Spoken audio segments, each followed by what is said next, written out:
bagaikan pelita bagiku, terang bagi jalan-jalanku.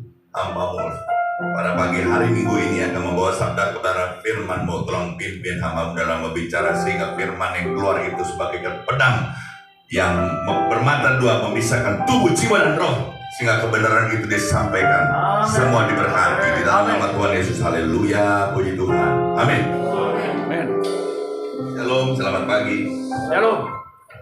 Dari pagi saya tanya Tuhan, firman apa yang harus saya sampaikan. Biasanya dari rumah Tuhan sudah bicara, tapi sampai hari ini barusan dia baru bicara. Begitu saya sampai di sini, saya melihat gereja begitu banyak di sini ya. Saya berbingung loh. Wow, gila. Saya tanya ini Tuhan apa maksudnya nih? Oh, Tuhan bilang ini adalah tubuhku, dia bilang. Ya, ada yang dipakai kepala, ada yang pakai mata, ada yang pakai hidung, ada yang pakai mulut ya. Ada yang pakai telinga, ada yang pakai tangan, ada yang pakai tubuh. Oh, keren banget Tuhan bilang ya. Jadi saya bingung kalau gereja itu tarik-tarikan jemaat gitu loh. Karena bukan tarik-tarikan jemaat, jemaat kan punya milik Tuhan ya. Jemaat itu jemaat Tuhan, bukan jemaat gereja, bukan jemaat gembala, tapi jemaat itu punya Tuhan. Saya tanya, Tuhan dari tadi ngobrol sama saya tanya ini harus bagaimana? Terutama, mohon maaf Pak Pendeta, tadi ada bertanya sama saya mengenai gereja ini, dan Tuhan juga bicara dengan saya.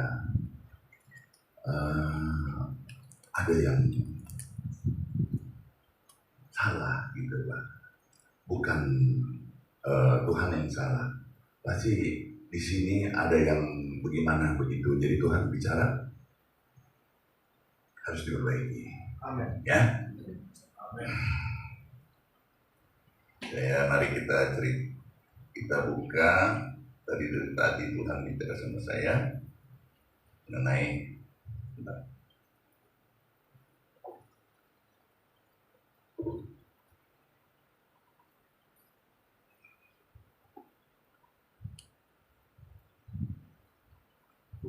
Tuhan izinkan masalah itu datang di dalam kehidupan kita silih berganti, betul? Ya. Begitu pula di gereja. Tuhan izinkan masalah di gereja itu datang silih berganti. Jadi di gereja itu Tuhan ibaratkan itu adalah keluarga Pak. Ya, ada kepala, ada tubuh, ya, ada bagian-bagiannya. Saya tanya Tuhan, ini saya harus bawa apa? Dia bilang bawa tentang keluarga. Karena gereja berbicara keluarga Pak. Jadi kalau masalah datang silih berganti kita mengucap syukur, artinya kita sedang dimurnikan. Artinya benar Pak kalau ada masalah. Kalau tidak ada masalah berarti tidak benar Pak. Ya, ingat cerita Ayub. Pada suatu hari ya, datanglah iblis ya di hadapan Allah, dan Allah Tuhan itu bertanya kepada iblis, dari manakah engkau? Ya, iblis bilang, aku habis mengelilingi dan menjelajahi bumi. Allah itu berbicara kepada iblis, apakah engkau melihat hamba-Ku Ayub? Iblis berbicara, ya aku melihat hamba-Mu Ayub yang saleh, ya. Kau berkati begitu luar biasa, tapi kau pagari dia. Ya. Izinkan hamba-Mu ini mencobai dia. Tuhan izinkan iblis itu mencobai dia, tapi jangan kau ambil nyawanya. Maka iblis segera melakukan tugasnya. Dia mulai mencobai. Ya. Ayub itu adalah hamba Tuhan, betul? Ya. Hamba Tuhan yang berprofesi, dan hamba Tuhan yang kaya raya. Makanya di sini saya bertanya, Tuhan, sungguh indah artinya loh mengenai Ayub ini loh, ya. Berarti Tuhan izinkan masalah dalam kehidupan Ayub datang itu dihabisi semuanya loh. Betul nggak? Pertama apa yang dihabisi? Ekonominya ya. Habis semua. Orang baru dipecat sedikit, ekonominya udah menjerit. Tapi apakah Ayub menjerit? Dia tetap ya fokus. Amen. Dia tahu ya bahwa Allah itu sayang sama dia. Amen. Banyak kali, sering kali orang kalau dipecat keluarga ekonominya menjerit. Betul Pak dan kepala. Jadi Tuhan kasih tahu saya ini, waduh saya bilang Tuhan, Ayub ini hamba Tuhan yang berprofesi ya. Dia itu kaya raya loh Pak. Ya, banyak ternak, ya banyak ladang, banyak ini segala macam ya. Kalau kita baca firman Tuhan ya, habis semuanya. Amin. Dia punya anak laki-laki 7, punya anak perempuan 3, mati semuanya. Perhatikan baik-baik. Kalau orang pada umumnya kalau rezekinya itu dipencet mulai teriak. Kalau anak itu adalah harta yang tidak ternilai harganya. Ya. Jadi mau berapapun soal anak itu dinilai itu sangat berharga sekali. Ya kalau semuanya mati, apa yang terjadi? Apakah kita bisa terus mengucap syukur dan memuji Tuhan dan tidak berpaling kepada Tuhan yang lain?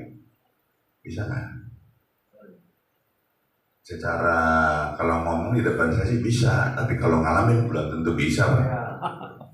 Pada umumnya ganti Tuhan. Ya, mulai main tuh Gunung Salak ya kan, Gunung Kawi, udah nggak? Gunung Cirebon, gunung ini, gunung Kidul, gunung Bogor lah, apalah gunung-gunungan lah, ya, mulai aneh-aneh, nyari Tuhan ya, baik, akhirnya nekat, betul Pak? Ya, mempersembahkan, mohon maaf, nggak sedikit loh kurban nyawa pun sekalipun ya, tumbal mereka berani. Kenapa? Karena mencintai mamon. Yang benar bagaimana? Sudah sering saya ngomong ya Pak Pendeta Anton, Pak Pendeta John juga tahu. Carilah dahulu kerajaanku dan kebenaran. Amin. Haleluya. Kalau kita cari kerajaan Tuhan itu, kita berbicara tentang pertobatan. Kalau kita ada yang salah, kita bertobat. Itu Pak. Ingat, Yohanes Pembaptis berseru-seru di padang gurun. Persiapkanlah jalan untuk Tuhan. Bertobatlah, kerajaan Tuhan sudah ada. Kerajaan Tuhan membicarakan tentang pertobatan. Kebenaran hanya ada di firman Tuhan. Betul Pak? Back to the Bible.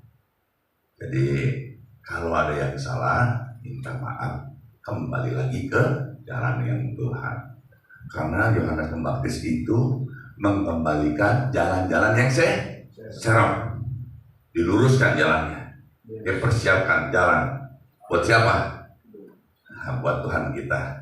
Karena Tuhan kita mau datang, dia mau lewat jalan itu dan dia mau dibaptis. Betul? Jadi kembali lagi, sering banget dengar firman ini ya. Begitu begini kayak, mohon maaf nih, kayak sekolah minggu Pak, diingetin lagi Pak, gitu loh.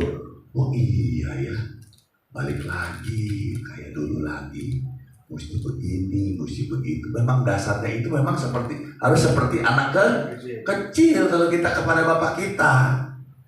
Jangan merasa sombong rohani, belum tentu yang masa lebih rohani lebih hebat, ya kan? Justru anak-anak kecil itu bisa dipakai sama Tuhan loh. Amin. Untuk menegur kita atau apa. Lihat cerita Nabi Ayub. Habis semuanya. Terus apa lagi? Dikasih penyakit. Tahu ya? Penyakitnya penyakit koreng, ya. Dan gatalnya luar biasa. dan dia harus menggaruk kulitnya itu pakai beling. Ya, tidak sedikit darah yang dikeluarkan, sampai basah semuanya, mandi darah setiap hari.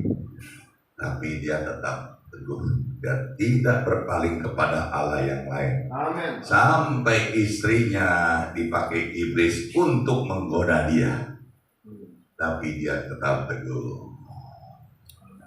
Ya, Bapak Gembala di sini mengucap syukur kalau istrinya sudah pulang duluan.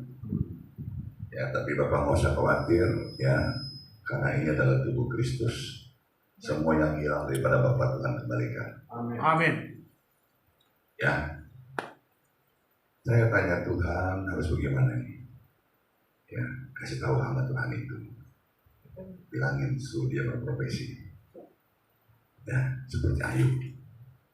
Walaupun hartanya semuanya habis, tapi Tuhan kembalikan dua kali lipat. Betul Pak? Betul ya Pak? Haleluya. Ya, mari kita ikuti firman Tuhan ya.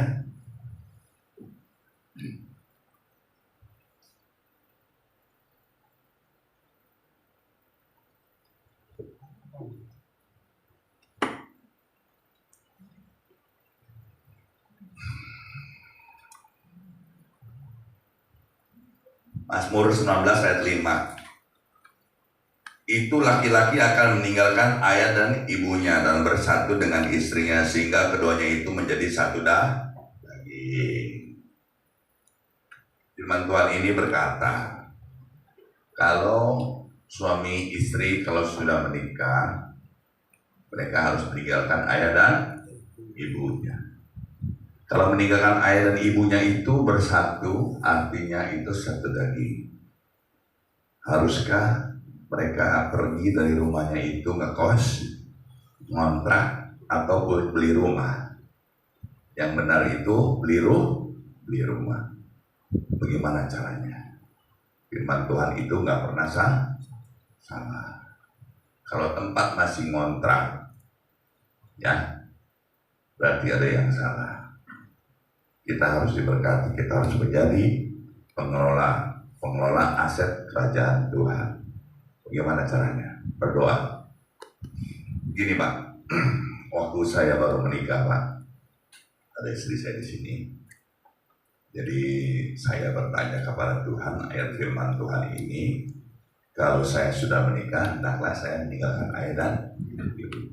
Bagaimana caranya? Saya tanya, Tuhan, gimana caranya nih? Kalau saya meninggalkan ayah dan ibu, berarti saya nggak boleh ngontrak, nggak boleh ngekos. Berarti harus beli rumah. Nah, saya tanya waktu itu ke guru saya, diajarin, dan berdoalah, tutuplah pintu, masuklah kamar. Ya, berdoalah, mintalah kepada Bapamu yang tersembunyi akan menjawab doamu. Ya. Dan waktu itu saya berdoa masuk ke kamar, saya kunci pintu, saya melihat di alam supranatural itu ada rumah. Dan saya aminkan, Tuhan, aku percaya itu rumah yang Kau berikan kepadaku. Karena saya bertanya sama Tuhan, daerah mana? Daerah Sunter. Dan waktu itu uang di kantong juga masih minim. Dan akhirnya saya putuskan mulai mencari rumah yang saya lihat. Jadi apapun yang ada di alam roh, kalau Anda percaya, Anda kejar, itu pasti terjadi. Amin. Saya kejar Pak. Saya kejar kurang lebih 1 bulan. Setiap hari Pak. Saya cari rumah itu, cari. Ternyata sudah 1 bulan rumah itu tidak ada. Sampailah saya di satu rumah, di mana rumah tersebut ada orang yang memberitahukan bahwa dia adalah manajer marketing dari anak perusahaan Podomoro. Dia kasih kartu nama, disuruh saya ke kantor dia besoknya. Saya datang ke kantor dia. Setelah datang sampai di kantor dia buka itu gambarnya, dia kasih lihat rumahnya persis yang di dalam doa saya. Haleluya. Dan tanda jadinya persis yang ada di kantong saya. Saya buru-buru bayar sama saya. Langsung saya bayar dan sampai hari ini saya tempati rumahnya Pak. Pantesan Pak saya cari-cari rumahnya nggak pernah ada karena belum dibangun. Jadi saya lihat itu tidak salah. Roh yang sama itu datang lagi dan saya melihat pembangunan gereja, pembangunan pabrik mobil, pembangunan Holy Land itu datang, ya. Dan saya kejar lagi sekarang. Dan saya berdoa sama Tuhan, tolong pimpin saya agar semua terjadi sesuai kehendak-Nya. Amin. Amin. Ya. Haleluya. Kita terusi ya firman Tuhan ya.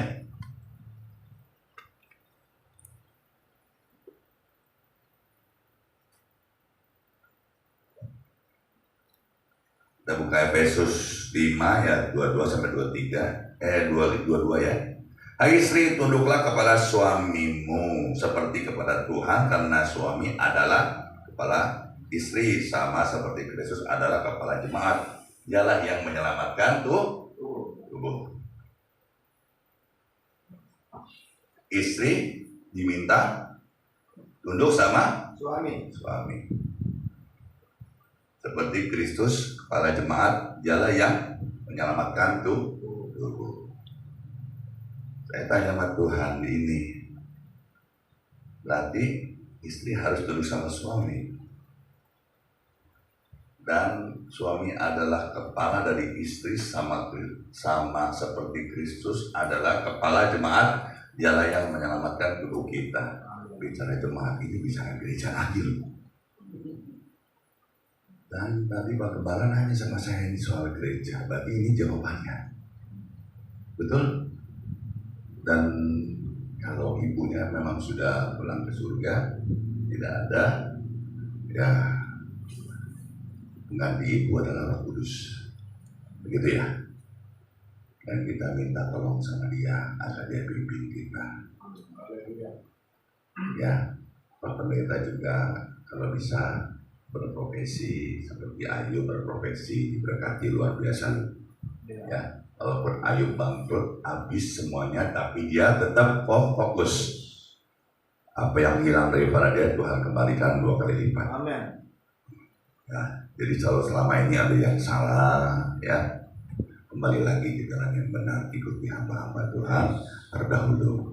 Tuhan Yesus aja jadi tukang kayu. Dia menjadi teladan kita. Ya, kita harus ikuti apa yang Tuhan lakukan, bahkan lebih yang Tuhan lakukan kita bisa lakukan loh. Yes. Betul? Di sini saya nggak ngerti kenapa Tuhan bicara seperti itu. Ada sesuatu Pak buat jemaat di sini, buat Pak Pendeta dan keluarga. Janji Tuhan itu ya dan amin Pak. Iya. Karena Dia berkata, janjiku seperti fajar pagi Pagi hari. hari, tak pernah terlambat dan siang. Amin. Ya. Haleluya. Terusin firman Tuhan ya.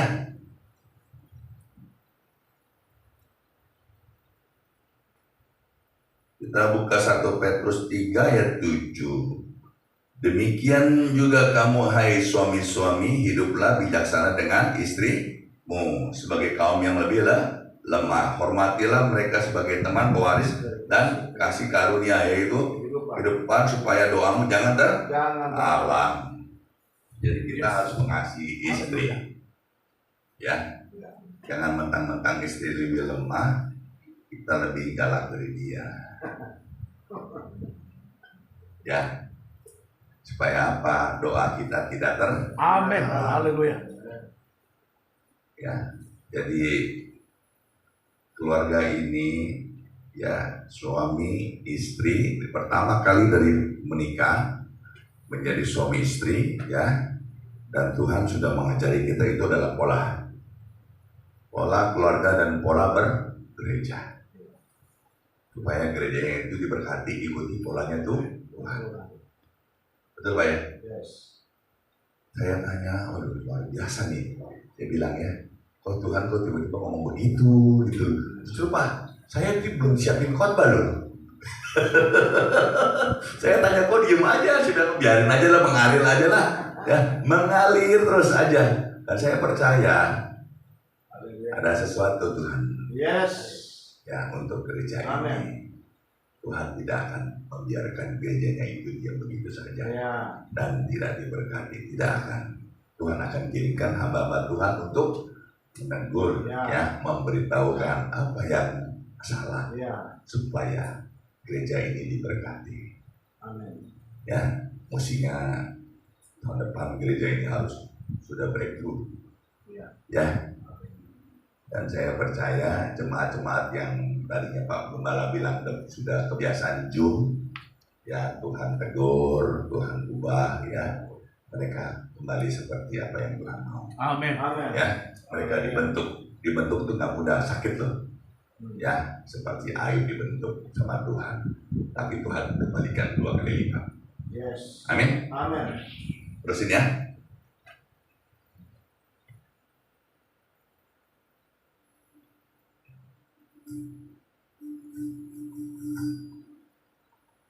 Nah, ini soal anak-anak nih. Hai anak-anak, nih kita buka Efesus 6, 1 sampai 4 ya. Efesus 6 ayat 1 sampai 4. Hai anak-anak, taatilah orang tuamu di dalam Tuhan, karena haruslah demikian. Ayat 2-nya, hormatilah ayahmu dan ibumu. Ini adalah suatu perintah yang penting, seperti yang nyata dari janji ini, supaya kamu berbahagia dan panjang umur di bumi, dan kamu bapak-bapak janganlah bangkitkan amarah di dalam hati anakmu, tetapi didiklah mereka di dalam ajaran dan nasihat Tuhan. Perintahnya, anak-anak taatilah ayah dan ibumu. Supaya apa? Supaya panjang usianya ya. Kalau panjang usianya berarti diberkati. Amin. Yes. Seperti jemaat ya. Kalau Pak Gembala menjadi orang tuanya, jemaat itu harus tunduk sama gembalanya. Supaya apa? Supaya jemaat itu diberkati. Dan gembala harus menjadi gembala. Karena berkat itu turun dari atas, dari surga turun ke gembala. Gembalanya diberkati, otomatis jemaatnya diberkati. Yes. Amen. Kalau gembalanya tidak diberkati, otomatis jemaatnya tidak diberkati. Jadi gembalanya harus berprofesi, menjadi pelaku firman. Pak Gembala tadi tanya sama saya pernah hampir dapat rezeki sekian miliar gitu kan.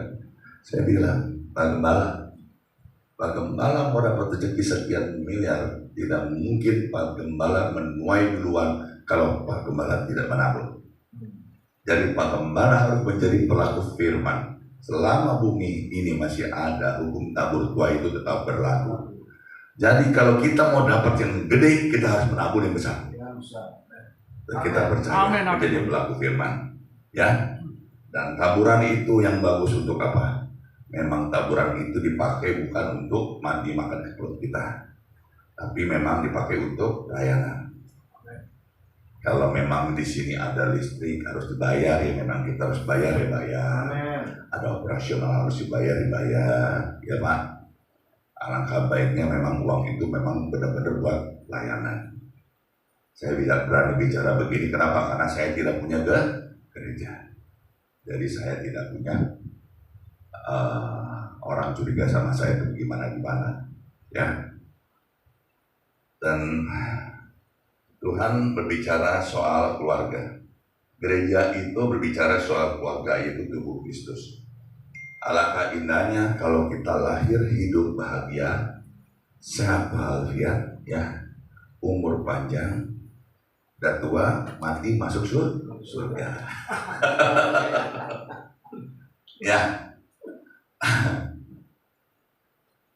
Nah, kita buka Matius 21 ayat 22. Dan apa saja yang kamu minta dalam doa dengan penuh kepercayaan, kamu akan menerimanya. Seringkali orang berdoa, merasa doanya itu tidak dijawab, diulang-ulangi terus. Ya, itu namanya doa pergumulan. Ya, doa, saya pernah tuh beberapa hari yang lalu saya tuh datang ke gereja, Doanya luar biasa, panjangnya luar biasa. 15 menit, saya rasa Tuhan sudah kabur kali di gereja itu. Aduh, Tuhan tuh tidak suka doa yang bertele-tele. Ada firmannya loh. Ya, panjang lebarnya, buset dah. Saya bilang saya aja mau kabur. Saya nggak ngerti loh ya. Oh, hamba Tuhan gembala gitu. Dan dia bangga sekali kalau ditanya full timer, iya full timer nggak kerja apa-apa. Sesungguhnya pendeta itu pengangguran. Kasihan deh jemaatnya. Gimana jemaatnya mau diberkati kalau gembalanya pengangguran? Kalau gembala itu diangkat sama sinode. Tapi gembala ya itu diangkat sama sinode, bedanya sama hamba Tuhan yang dipilih sama Tuhan. Lihat hasilnya seperti apa. Iya. Nah kalau di sinode memang didikan ya kan. Nah tapi kalau sinodenya itu mendidik, mengajar dengan polanya Tuhan, alangkah indahnya hidup ini. Jadi kalau ada yang salah selama ini, minta ampun, Amin. bertobat dan berpaling. Kalau udah kelamaan nganggur, ya berusahalah minta sama Tuhan agar diberi roh yang rajin, jangan malas. Yes. Karena saya pernah bertemu dengan konglomerat, saya bertanya, ya James Riyadi, Pak James Riyadi, syarat untuk menjadi pengusaha yang berhasil itu apa? Hukum sebab akibat. Kalau kita rajin kerja keras, pasti kita dapat hasil yang banyak. Itu kata James Riyadi.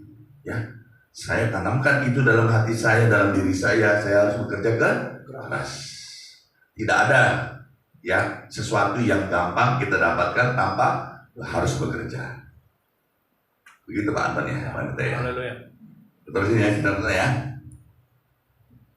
Hari ini nggak banyak kok, banyak pendek. Tapi saya berdoa ya bisa menjadi berkat untuk semuanya ya. Amin. Kita buka Mazmur 37 ayat 25. Dahulu aku muda, sekarang telah menjadi tua, tetapi tidak pernah aku lihat orang benar ditinggalkan. Amin. Atau anak cucunya meminta-minta roti. Yes. Nah, Glory, haleluya. artinya roti itu bukan saja makanan.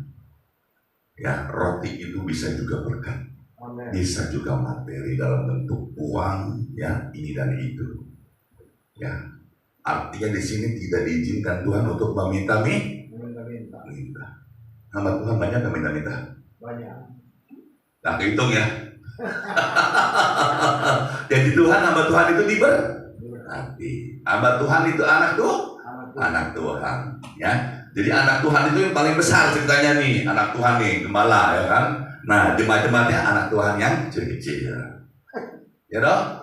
Kalau gembalanya itu diberkati, dia nggak minta-minta, jemaatnya minta-minta nggak? Enggak.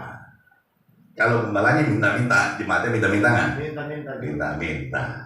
Karena transfer spirit. Iya. Apa yang dari atas itu turun ke gembala, turun ke jemaat, sehingga gereja itu tidak diberkati.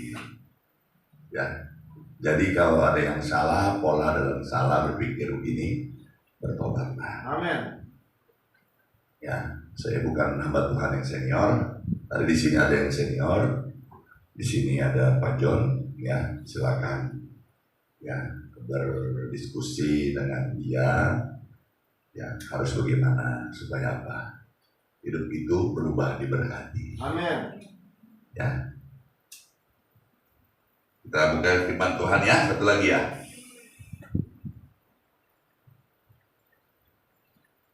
Wahyu 14 ayat 13. Dan aku mendengar suara dari surga berkata, tuliskan, berbahagialah orang-orang mati yang mati dalam Tuhan sejak sekarang ini. Sungguh kata Roh, supaya mereka beristirahat dari jerih lelah mereka, karena segala perbuatan mereka menyertai mereka. Amin. Bayangkan kalau kita itu udah dipanggil ke surga, kita belum berbuat apa-apa. Ada ayatnya itu. Berbahagialah diri kita itu telah berbuat. Pada saat kita pulang ke surga itu ya kan, kita sudah selesai, kita senang, bahagia. Amin. Kalau di dunia ini kita belum berbuat, ternyata banyak yang salah kita tidak mau perbaiki. dan tidak mau bertobat, tidak mau berubah pola hidup kita seperti yang Tuhan inginkan, apa yang terjadi? Selesailah sudah. Berat. Jangankan diterima di sorga, ya kan, tercatat di buku kehidupan juga enggak loh. Ada hamba Tuhan loh, ya. Ya saya nggak mau sebut namanya loh ya. Pernah dengar nggak hamba Tuhan itu yang berubah air menjadi anggur? Ya pernah ya, hamba Tuhan yang berubah air jadi anggur. 1 minggu sebelum dia meninggal dia pulang ke surga. Sampai di surga, ya kan, ditolak di depan pintu surga. Mohon maaf, Anda tidak tercatat dalam buku kehidupan. Loh, bukankah aku telah melakukan banyak mujizat? Aku merubah air menjadi anggur. Aku mengusir setan-setan. Aku menyembuhkan orang sakit. Aku menginjil begini dan begitu. Dia bilang, aku tidak kenal kau. Nyah kau. Belajar mantu. Tuhan bilang, tuh, ya. Benar loh ini loh Pak Jun ya. Haleluya. Akhirnya 1 minggu kemudian sebelum dia meninggal, dia bertobat. Setelah itu saya tidak tahu diterima apa enggak. Itu urusan Tuhan sama dia. Ya, jangan sampai kita ditolak. Amin. Di firman-Nya berkata, kalau kita sudah berbuat baik segala macam, berbahagialah kalau kita pulang ke surga diterima. Kalau kita belum berbuat, kita udah dengar hari ini kita tidak mau bertobat, buset dah. Itu terkenal sama Tuhan itu loh Pak. Tanya deh Pak Anton tuh. Saya nggak mau sebut nih karena ini live YouTube nih, ya kan? Nggak boleh ntar viral loh, ya. Berbahagialah orang yang hari ini mendengar sabda firman Tuhan. Haleluya. Amin. Yuk kita nyanyi yuk. Amin. Menyenangkanmu ya. Haleluya. Oke.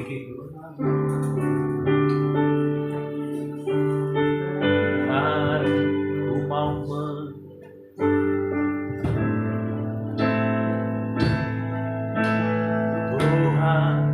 Bentuklah hati ini jadi bejana untuk hormat-Mu.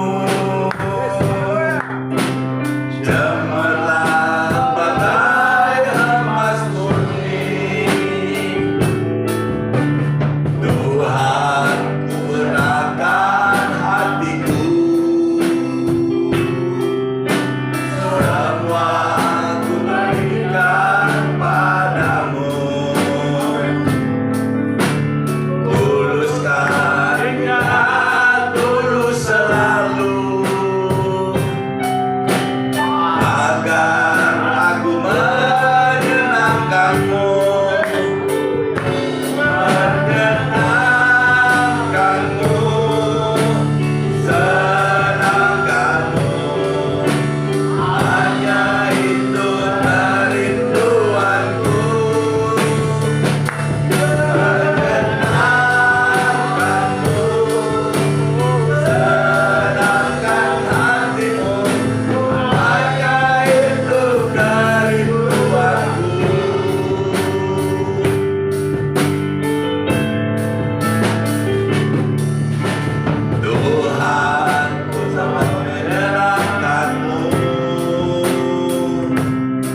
Tuhan, Kau mengingatkan kami kisah cerita tentang Ayub, di mana dia mengalami masalah yang begitu hebatnya. Dan kami mengingat apa yang telah kami alami, masalah tidak sebesar Ayub.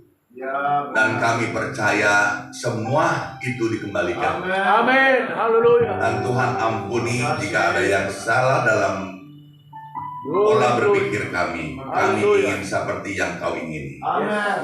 Bimbing kami agar menjadi seperti-Mu Tuhan. Di dalam nama Tuhan Yesus, haleluya.